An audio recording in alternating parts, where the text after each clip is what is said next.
원래 49, 50까지 다 읽고 나눌까 했는데 너무 요즘 금요 기도회가 길어지는 것 같아서 어디서 잘라야 되나 하다가 그냥 2절 남겼습니다. 다음 주는 2절밖에 없습니다. 오늘 말씀이 읽으시면 어떻습니까? 부담되시죠? 성경책 읽다가도 건너뛰고 싶은 그런 부분이기도 합니다. 이거 읽다가 저희가 실족당하죠. 마태복음에 보면 오늘 본문과 유사한 그런 장면이 등장합니다. 마태복음 18장을 우리가 함께 좀 봤으면 좋겠습니다. 마태복음 18장에 5절, 4절부터 이렇게 시작되는데 그 5절에 보면 어린아이를 영접하는 그 내용이 나옵니다. 어린아이를 영접하는 것이 나를 영접하는 것이다. 그리고 나를 영접하는 것이 나를 보내신 이를 영접하는 것이다. 그리고 그 다음 9절이 바로 연자맷돌이 나옵니다.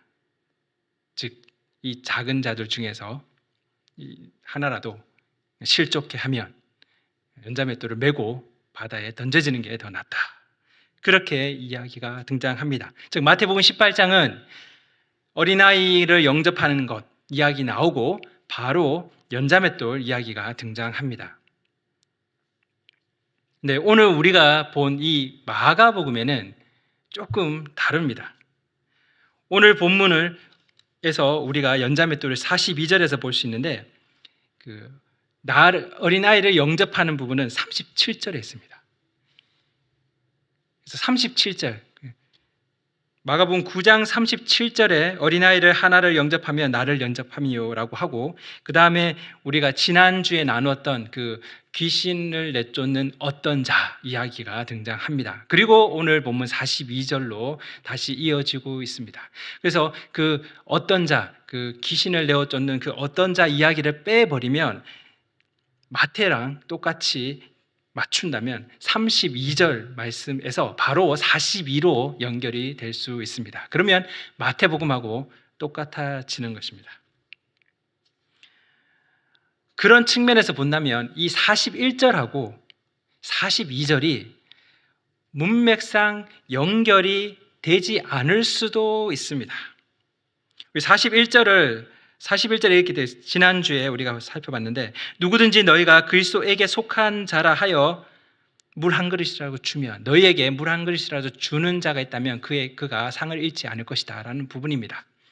이 41절 말씀과 이 42절이 서로 연결이 안 될 수도 있다는 것이죠. 문맥상. 누가복음 같은 경우는 이 연자맷돌 이야기가 아예 다른 곳에 있습니다. 완전히 동떨어진 곳에 존재하기도 합니다.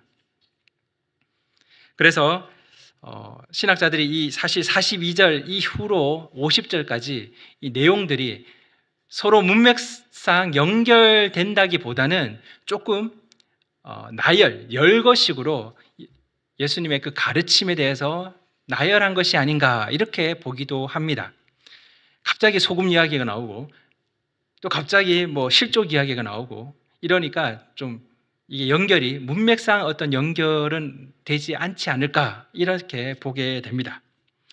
그럼에도 불구하고 우리가 어떤 흐름으로 마가는 이런 순서로 글을 쓰게 되었는지 우리가 따라가 봤으면 좋겠습니다. 먼저 구조적으로 41절과 42절이 공통된 점이 있는 것을 우리가 볼 수 있습니다. 41절에도 누구든지라고 합니다. 42절도 또 누구든지. 그래서 41절은 긍정적인 행동, 즉 물 한 그릇을 주는 것이죠. 물 한 그릇을 주는 긍정적인 행동이란 그 부분이 나오고 그 행동에 대한 그런 대가로 상이 등장합니다. 그리고 42절은 부정적인 행동, 바로 실족해 하는 것이죠. 실족해 하는 자는 그러면 연자맷돌이라는 그런 대가가 주어집니다. 구조적으로 비슷한 점이 있습니다. 또 누구든지 이렇게 연결이 될 수 있습니다. 그리고 42절에는 실족이라는 단어가 나오고 또 이게 실족이라는 게 사실 42절에 나오는 실족 그리고 43절 이후에도 이 실족이라는 단어가 계속 등장하는데 저희가 여기 성경에서는 범죄하게 하거든 이렇게 번역을 바꿨습니다. 근데 같은 뜻이라고 생각하시면 됩니다. 즉 실족이란 단어가 계속 등장하게 됩니다. 그리고 불이란 불, 구더기, 지옥 이런 이야기가 계속 등장하고 나중에 49절로 넘어가면 소금 치듯이 불로 소금 치듯 하리라 이렇게 해서 또 불이라는 것과 또 연결이 됩니다. 그리고 소금이 나오니까 50절에는 또 소금은 좋은 것이로되 이렇게 해서 소금 이야기가 또 등장합니다. 무슨 얘기를 하려고 하냐면 계속 열차가 연결된 것처럼 하나씩 하나씩 연결돼서 계속 등장하고 있다는 것입니다.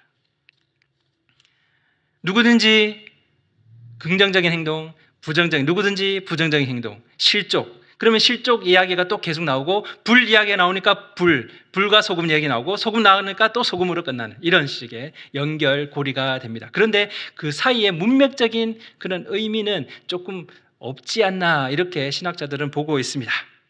여튼 오늘은 저희가 그 중에 앞부분을 함께 나누고자 합니다. 41절의 긍정적인 행동, 물 한 그릇을 주고 또 거기에 대한 대가로 어떤 상을 잃지 않는 것, 그 모습과 42절의 부정적인 그런 행동, 실족게 하는 것, 그리고 연자맷돌을 매게 되는 그 대가, 이것을 우리가 어느 정도 연결해서 볼 수 있을 것 같습니다. 그리고 전체 이 8장부터 시작되는 전체 그 문맥, 그 맥락, 바로 제자도라는 제자의 길, 제자의 도리, 이것으로 본다면 이 본문들을 함께 또 연결해서 볼 수 있는 그런 부분도 있는 것 같습니다. 먼저 귀신을 내쫓는 어떤 자를 금했다고 우리가 지난주에 살펴봤습니다. 제자들이 금했죠. 이것을 어떻게 보면 실족게 하는 것일 수도 있습니다. 나를 믿는 작은 자, 제자도 아니고 제자들처럼 예수님이 부르셔서 권능을 주신 것도 아닙니다. 그런데 귀신을 내쫓고 있는 사람입니다. 제자들이 가서 우리가 예수님의 12제자인데 너 도대체 무슨 짓을 하느냐? 너 허락받았니? 너 권능 받았니? 그만해! 라고 한다면 그 사람은 어쩌면 예수님을 믿는 작은 자일 수도 있습니다. 그 사람이 실족해 되는 그런 상황이 발생할 수도 있습니다. 결국 우리에게 속한이라고 받아들이고 있는 그 제자들의 그 생각, 우리라는 생각, 그가 우리에게 속하지 않았으므로 그 우리에게 속하지 않았다라는 그 관점, 우리 지난주에 우리가 다 살펴봤거든요. 혹시 기억에 나시지 않으시면 유튜브로 찾아가 보시면 보실 수 있습니다. 우리에게 속한 그 관점으로 보니까 이렇게 실족해 하는 일이 발생하게 된다는 것입니다. 우리 41절, 42절 보시면 나를 믿는 이 작은 자, 또 41절에는 그리스도에게 속한 자, 이것이 바로 예수님이 이야기하고 있는 새로운 관점의 우리입니다. 예수님이 말씀하시죠. 우리를 위하는 자다 할 때 그 우리, 제자들도 똑같이 우리라는 단어를 썼는데 지난주 했던 거 계속 지금 복습하고 있는 것 같은데 그 우리와 다른 예수님이 말씀하는 그 우리, 그 관점에 포함되는 것이 바로 나를 믿는 작은 자입니다. 그리고 그리스도에게 속한 자, 그가 바로 새로운 우리라는 관점의 우린 거죠. 예수님이 그 우리라는 관점을 이렇게 설명하고 계십니다. 그러면 우리가 고민하는 부분이 연자맷돌, 도대체 연자맷돌의 의미가 뭘까? 엄한 경고, 또 심각한 그런 형벌이라고 우리가 흔히들 그렇게 이해를 합니다. 그런 거 있잖아요. 특수부대원들이 다리에 무거운 모래주머니를 묶고 바다에 막 뛰어듭니다. 그래서 몇 킬로 수영하고 그런 훈련을 하는 것 같은데 이게 그런 정도가 아닙니다. 연자맷돌은 그냥 우리 맷돌 돌리는 이 정도가 아니고 나귀가 돌려야 되는 아주 큰, 그래서 어떤 특수부대원도 그거 달면 그냥 목소리 꼬로록입니다. 그냥 꼬로록 해서 그냥 바다에 잠기게 됩니다. 이것을 우리가 41절하고 한번 연결해서 한번 살펴보고자 합니다. 대조하는 거죠. 물 한 잔, 우리가 지난주에 살펴봤듯이 아주 작은 호의입니다. 사실 이것보다는 더 많은 호의를 베풀죠. 기본적으로. 그런데 이 가장 미미한 이 호의를 베푸는 그것조차도 상을 잃지 않을 거다라고 하는 것이 41절입니다. 오늘 42절은 실족하게 하는 것입니다. 실족하게 한다. 누군가가 범죄하게 된다는 거죠. 누군가를 죄를 범하도록 유혹하게 되는 그런 부분입니다. 사실 이 본문을 가지고 이렇게 우리가 실족해 하는 것을 우리가 중요한 심한 그런 죄로 생각하지 않고 흔히 할 수 있는 죄인데 예수님께서 이렇게 말씀하시는 연자맷돌을 맬 정도니까 정말 경각심을 가지고 이것이 가장 큰 죄로 우리가 생각하고 경계해야 된다 이렇게 받아들이기도 합니다. 그런데 또 어떤 면에서는 남을 실족해 하는 부분이 흔하고 또 큰 잘못이 아닐 수 있습니다. 왜냐하면 모를 때가 있거든요. 우리가 누구를 실족시켰는지도 모르고 지나갑니다. 제자들 사실 몰랐지 않았을까요? 나를 믿는 작은 자라고 예수님은 그 사람을 보실 수도 있겠지만 제자들 입장에서는 특별한 제자 그룹이 아닌 우리에게 속하지 않는 저 사람은 당연히 하지 말아야 될 일을 하고 있는 거죠. 예수 이름으로 귀신을 내어 쫓는 것은 하지 말아야 됩니다. 그러고 지나가지만 이 사람은 마음의 상처를 받을 수도 있습니다. 결국 실족게 한다는 것이 나는 의도치 않았는데 무심결에 실족할 수도 있는 거고 그걸 다 일일이 다 확인할 수도 없는 그런 부분이 있을 수도 있습니다. 그래서 어떤 면에서는 흔하고 또 큰 잘못이 아니게 우리가 여기며 지나가 버릴 수도 있는 부분이 있기도 합니다. 그런데 거기에 대한 대가가 연자맷돌이라는 거죠. 작은 모래주머니가 아니고 연자맷돌. 우리 생각은 이렇습니다. 큰 호의를 베풀면 상이 주어지죠. 큰 잘못을 하면 큰 형벌을 받아야 합니다. 큰 잘못을 하니까 연자맷돌 매야 되는 거죠. 그냥 모르고 그냥 한마디 했는데 한 사람이 실족해서 넘어졌다. 그러면 모래주머니 차고 물 좀 먹고 이게 우리의 생각입니다. 그런데 예수님은 그 작은 호의가 상을 잃지 않을 거라고 얘기하시고 그냥 지나갈 수 있는 흔한 잘못 나도 모르는 무심결에 한 그 실족해 하는 일은 큰 대가 연자맷돌이라는 거죠. 근데 연자맷돌 맨다는 것은 그냥 단순히 물 조금 먹는 수준이 아닙니다. 깊은 바다로 잠기는 것입니다. 엄청난 수치 아니면 죽음에 가까운 그런 모습입니다. 결국 죽는 것이죠. 꼬르륵 해서 죽으라는 겁니다. 이해할 수 없는 부분이죠. 우리의 관점으로서는 이해할 수 없는 부분입니다. 결국 이 모든 일의 시작이 발단이 된 것은 마태복음도 마찬가지지만 누가 크냐라는 그 부분에서 시작된 것이기도 합니다. 결국 우리가 누군가를 실족해 안 할 수 있겠습니까? 완벽하게 실족시키지 않을 자신이 있으십니까? 우리는 최선을 다하지만 실족하는 사람이 생길 수도 있습니다. 그러면 이 본문을 통해서 뭘 얘기하십니까? 우린 다 연자맷돌 매야 됩니까? 그러면 지금 여기 아무도 없겠죠. 바닷가에 있을 겁니다. 갈베스톤 바닷가에 다들 그냥 연자맷돌 한 개씩 들고 다 깔아앉아. 넌 언제부터 깔아앉아 있었니? 이렇게 묻고 그 얘기를 합니까? 아니 실족 안 시킬 수가 없는데 어떻게 그러면 할 수 있습니까? 이런 생각이 듭니다. 예수님의 그 관점의 예수님의 관점의 우리라는 것을 우리가 이해를 하고 있다면 그나마 그래도 조금 더 실족하는 가능성이 실족해 만드는 그 가능성이 줄지 않을까 합니다. 우리라는 것을 만드는 순간 우리가 아닌 다른 사람이 생깁니다. 그러면 그 사람을 향해서 선을 긋죠. 그러면 그 사람들이 만약에 작은 자라면, 믿음이 작다든지 아니면 나이가 뭐 작다든지 아니면 키가 작다든지 여러 가지 문제 있을 수 있잖아요. 아니면 고난이나 고통 속에서 그런 작아지게 이렇게 수축되어 있다든지 그런 사람들이 하고 급을 나누는 겁니다. 구별시키는 거죠. 그렇게 나누는 순간 그 사람들은 상처를 받습니다. 너희가 왜 나에게 우리 모임에 끼어들려고 하느냐 이거죠. 너는 우리와 다르다. 그런데 예수님의 관점에 우리를 한번 생각해 보겠습니다.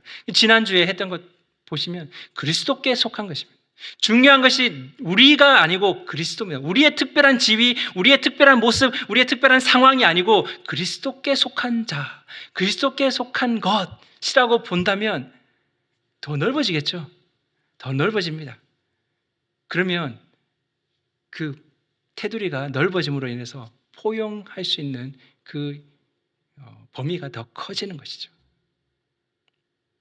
나를 생각하면 나와 반대되는 것은 모두 걸립니다. 근데 그리스도를 생각하면 그리스도와 반대되는 것만 걸리겠죠. 여기서 나를 믿는 작은 자들 중에 하나라도 실족해 하면이라고 하잖아요. 나를 믿는 자를 실족해 하면. 근데 우리가 그리스도께 속한 그 예수님의 관점에 우리라는 것을 생각해 본다면 다 나를 믿는 자 안에 다 들어온다는 거죠. 그러니까 결국에는 아무도 실족시키면 안 된다는 거죠.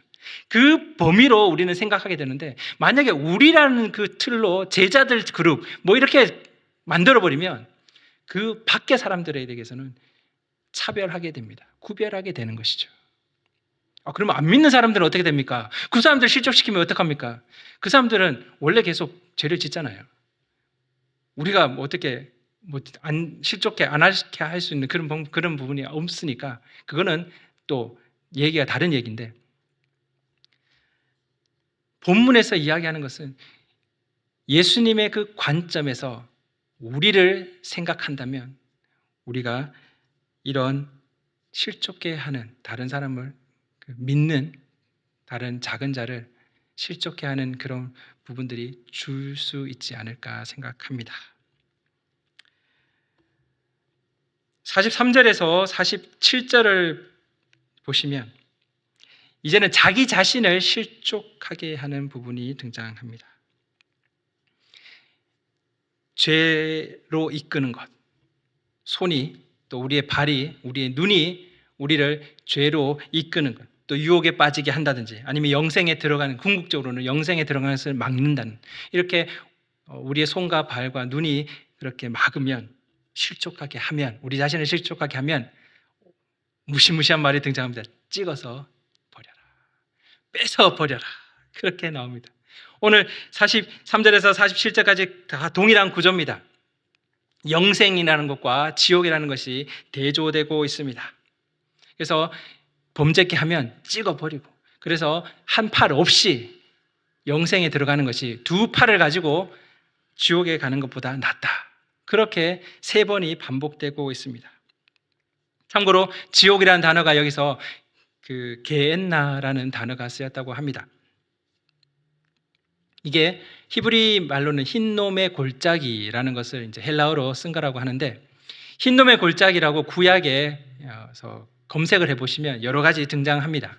그 중에 특별한 부분이 뭐냐면 거기서 그 예루살렘의 남서쪽에 있는 골짜기라고 합니다. 실제 있는 곳이죠. 실제 존재하는 곳인데, 거기서 구약에서 어떤 일이 있었냐면 그 몰렉에게 자녀를 불태워서 제사를 지냈, 거기서 또 분향을 피우고 우상을 숭배했던 그런 곳이기도 합니다. 그리고 나중에는 그곳이 그 시체라든지 아니면 그 동물의 사체를 버리는 곳으로 그렇게 사용되었다고 합니다. 그래서 거기 가면 계속 불태우죠. 불태우고 또 타지 않는, 아직 못 태운 그런 시체나 사체들은 썩어가지고 구더기가 막 다닙니다. 그래서 그곳을 이제 흰놈의 골짜기라고 그렇게 표현을 했던 것 같습니다. 그것을 예수님께서 게엔나라는 단어를 사용하셔서 오늘 본문에서 계속 등장합니다. 그것이 우리 성경에는 지옥이라고 번역되어 있습니다. 48절에 거기에서는 구더기도 죽지 않고 불도 꺼지지 아니하리라. 게엔나의 그 모습, 흰놈의 골짜기를 묘사하고 있는 것이죠. 근데 중요한 것은 뭐냐면 정말 무서운 곳이구나 이게 아니고 구더기도 죽지 않는, 구더기가 안 죽겠습니까? 죽죠. 죽는데 또 태어나겠죠. 또 나오고 또 나오겠죠. 그 말이 뭐냐면 없어지지 않는다는 겁니다. 불도 꺼지지 않는다는 거죠. 결국 계속된다는 것입니다. 다르게 본다면 영생, 영원한 생명, 생명이 계속되는 것과 무엇이 대조되고 있냐면 고통과 죽음이 영원히 지속되는 것. 죽음과 고통이 영원히 지속되는 것. 이 두 가지가 이제 영생과 지옥으로 그렇게 묘사되고 있습니다. 자, 이제 문제는 실족게 하는 거죠. 손이 나를 실족게 하면, 나로 하여금 범죄게 하면 손을 찍어버리라는 것이죠. 그래서 이것도 경각심이구나. 죄를 정말 심각하게 다뤄야 되는구나. 내 손을 잘라내듯이 우리가 철저하게 그렇게 회개해야 되는구나. 이렇게 보게 됩니다. 아니면 무시무시한 그 형벌, 영원한 형벌을 생각하고 또 영원한 그 영광의 영원한 생명을 생각하면서 죄를 다스리는, 내가 다스려야지. 안 그러면 내가 저 영원한 형벌 가운데 들어가니까. 절단하는 것을 회개하는 그런 철저한 회개, 이렇게 또 우리가 적용하기도 합니다. 예수님께서 왜 이런 말씀을 하셨는가 한번 생각을 해봤으면 좋겠습니다. 어떤 신학자가 이런 얘기를 합니다. 절단하는 것이 문제 해결에 도움이 되나? 절단하는 것이 문제 해결에 도움이 되나? 물론 예수님께서 비유적으로 말씀하시기 진짜 절단하라는 말은 아니지만 절단한다라는 관점으로 우리가 접근한다면 문제 해결이 되지 않습니다. 한 손이 범죄했습니다. 이 손이 다른 사람에게서 손가락질을 했어요. 손 자르기는 좀 그러니까 손가락 한 개 자르죠. 다 잘랐습니다. 근데 다른 손가락이 또 막 정지합니다. 그럼 또 손가락 또 자르죠. 다 자르게 됩니다. 그러면 끝납니까? 문제 해결되나요? 이제 이 손이 이제 움직입니다. 그럼 또 잘라야죠. 문제 해결되지가 않습니다. 그리고 또 이런 측면에 또 보면 좀 재밌는데 손, 발, 눈이 무슨 잘못을 했습니까? 자기가 결정한 거잖아요. 자기가 유혹당한 거고 자기가 범죄한 건데 손, 네가 나를 범죄케 했구나. 에이, 자르고는 다행이다. 저 손 때문에 내가 지옥 갈 뻔했네. 그럴 사람 있습니까? 자기 발로 범죄하는 곳으로, 그 유혹당하는 곳으로 걸어갔으면서 이 발이 꼭 김유신 장군 그 이야기처럼 술에 취해서 말을 타니까 그 말이 자기가 여자인가요? 여자 사모하고 있는 여자에게 집으로 가서 그 말을 촥 베어서 죽였다. 잘못될 수도 있습니다. 제 기억력이. 여튼 말이 무슨 잘못을 했습니까? 늘 가던 길로 간 건데 죽여버립니다. 너 때문에 이렇게. 손, 발, 눈이 무슨 잘못을 했습니까? 우리가 결정한 것이죠. 결국 범죄하지 않게, 유혹받지 않게 자신을 쳐서 복종케 한다는 그 방향으로 우리는 이것을 이해해야 한다고 생각합니다. 내 가운데 복종치 않는, 범죄함으로 말미암 그 방향으로 가는 것을 계속 쳐서 복종케 하는, 가지 않게, 그렇게 가는 거죠. 결국엔 점점 다 자르는 방향으로 간다는 것입니다. 자르지 말라는 게 아니고 잘라라는 거죠. 그런데 우리는 언제까지 잘라야 될까요?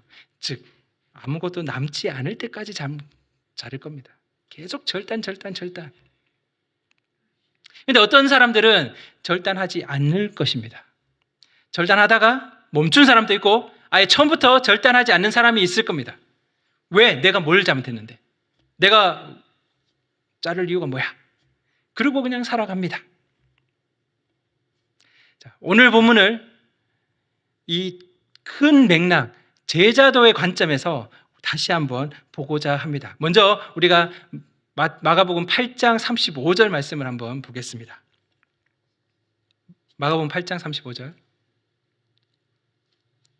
준비가 안 됐나요? 그럼 제가 읽어드리겠습니다. 누구든지 자기 목숨을 구원하고자 하면 잃을 것이요 누구든지 나와 복음을 위하여 자기 목숨을 잃으면 구원하리라. 무슨 얘기냐면 자기를 부인하고 자기 십자가를 지고 나를 좇으라 하는 그 부분에 있는 이야기입니다. 잃으면 얻을 거고 얻으려고 하면 잃을 거다. 오늘 42절에서 47절은 저는 이렇게 제목을 붙이고 싶었습니다. 예수님의 제자도 이 자기를 부인하고 자기 십자가를 지라 라는 것의 또 다른 버전이라고 생각합니다. 자기 부인, 자기 십자가 지라는 그것의 또 다른 버전인 거죠. 오늘 본문이 찍어버리라, 빼버려라 이것이. 자르고 빼버리면서 우리 자신이 남김없이 사라지는 것. 그것이 제자의 길이라는 것입니다. 자를 수밖에 없다는 거죠. 우리 자신을 부인할 수밖에 없는 일들이 벌어집니다. 이 본문을 아내랑 같이 읽고 무엇이 연상되냐고 한번 물어봤었습니다. 어떤 생각이 드냐고 하니까 아내가 십자가가 생각난다라고 얘기를 하더라고요. 십자가가 연상된다라고.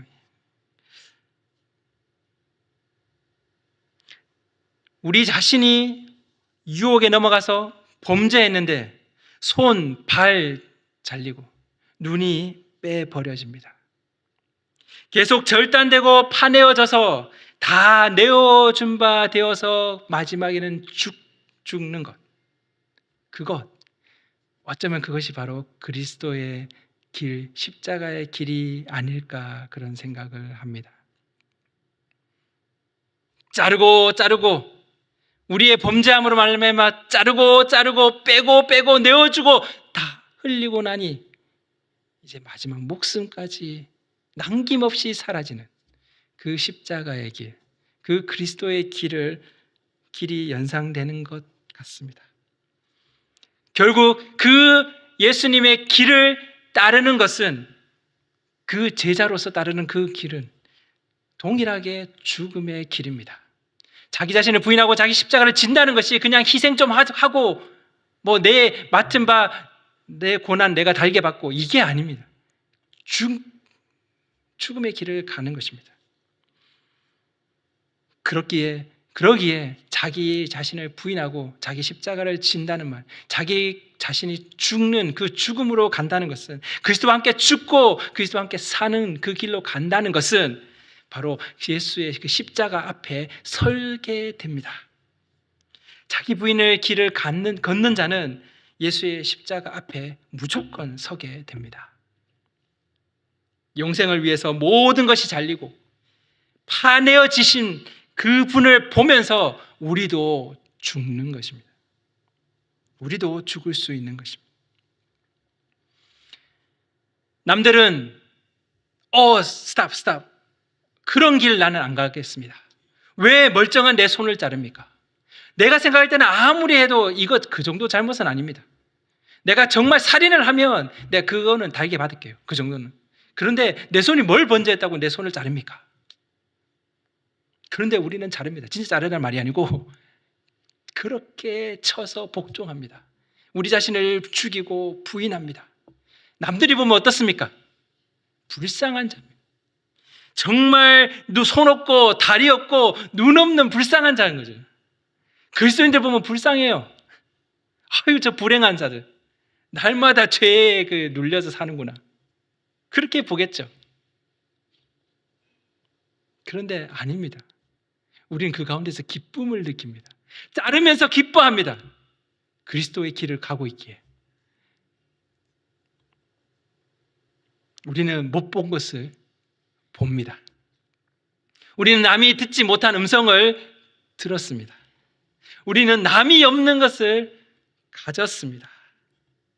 그게 바로 예수님의 십자가고, 먼저 파내어지시고 먼저 절단되어지시고 먼저 잘리어지신 분, 그 분을 우리는 보고 있습니다. 다 내어주신 예수님을 만난 자, 다 내어주신, 다 파내어주신 그 분을 만난 자만이 이 제자의 길을 걸어갈 수 있다고 생각합니다. 왜냐하면 이 길은 버리고 내어주고 그리고 잘리고 파내어질 죽음을 향한 길이기 때문입니다. 하지만 우리는 압니다. 이 길이 생명의 길인 것을 우리는 압니다. 그래서 우리는 걷습니다. 지금 좀 희생하고 고통스러우면 나중에 영원한 생명을 얻겠구나. 그래서 지금 참아야지. 그게 아니고요. 지금 그리스도와 함께 동행함으로써 그 기쁨 가운데 우리는 날마다 우리 자신을 쳐서 복종합니다. 기쁨 가운데 복종하며 예수님을 쫓아갑니다. 그리고 마지막 그 소망함을 우리는 보는 것이죠. 그리고 그분과 함께 영원히 살 것을 우리가 바라는 것입니다. 지금 자르는 것, 지금 빼내는 거 쉽지 않습니다. 너무너무 힘들죠.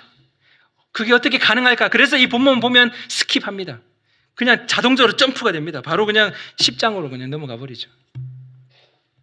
그런데 왜 예수님 이 말씀을 하십니까? 진짜 찍어버리라고요? 진짜 빼라고요? 그 정도로 경각심을 가지라고요? 그러면 우리 안에 살아남 사람 아무도 없습니다. 그런 사람 그렇게 얘기하더라고요. 천국에 가면 다 장애인들만 있을 거라 이렇게 얘기했는데 저는 아예 천국 가면 아무도 없을 겁니다. 다 빼야죠. 손, 발, 눈만 범죄합니까? 내 머리는 범죄 안 합니까? 뇌를 빼야죠. 그러면 뭐가 살아남을 게 뭐가 있습니까? 아무것도 남지 않아야 사실 그리스도와 함께하는 것입니다. 남아있다면 그것은 그리스도와 함께하는 것이 아닙니다. 그리스도와 함께 죽고 그리스도와 함께 사는 것입니다. 목숨을 구원코자 하면 잃을 것이요 목숨을 잃으면 구원하리라. 어떻게 이 길을 갈 수 있을까요? 그리스도를 보는 것입니다. 먼저 잘리시고 절단되시고 파내어지시고 모든 것을 내어주신 그분 앞에 우리가 간다면 우리도 그 길을 갈 수 있습니다. 우리가 같이 찬양을 했으면 좋겠습니다.